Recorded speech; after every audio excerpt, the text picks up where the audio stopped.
वो भी चाहिए, और इसराइल की मदद करना तो उसका धर्म है, वो उससे पीछे हट ही नहीं सकता। मेरे को लगता है इसराइल जो है वो टेरिटरी ही है यूएस की, क्योंकि जहां भी और लेकिन जो अब ये जो नए उनके पीएम आए हैं, इन्होंने कहीं ना कहीं अपना स्टैंड भी लेना शुरू कर दिया, और शायद इन्होंने ही ट्रम्प को कहा था कि अब तुम्हें मेरा साथ देना ही होगा इस लड़ाई में। नहीं, यूएसए हमेशा से साथ देता है इसराइल का। वो मतलब एक ऐसा, वो जय वीरू की जोड़ी है एक।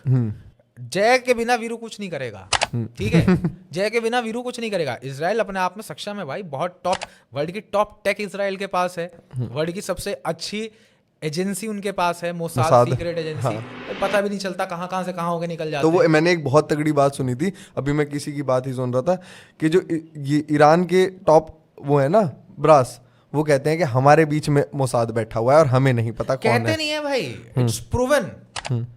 ईरान की जो सीक्रेट एजेंसी है उसका जो चीफ था, बाद में उसके मरने के बाद ऐसी बातें सामने आई, वो भी चाहिए, और इसराइल की मदद करना तो उसका धर्म है, वो उससे पीछे हट ही नहीं सकता। मेरे को लगता है इसराइल जो है वो टेरिटरी ही है यूएस की, क्योंकि जहां भी और लेकिन जो अब ये जो नए उनके पीएम आए हैं, इन्होंने कहीं ना कहीं अपना स्टैंड भी लेना शुरू कर दिया, और शायद इन्होंने ही ट्रम्प को कहा था कि अब तुम्हें मेरा साथ देना ही होगा इस लड़ाई में। नहीं, यूएसए हमेशा से साथ देता है इसराइल का। वो मतलब एक ऐसा, वो जय वीरू की जोड़ी है एक।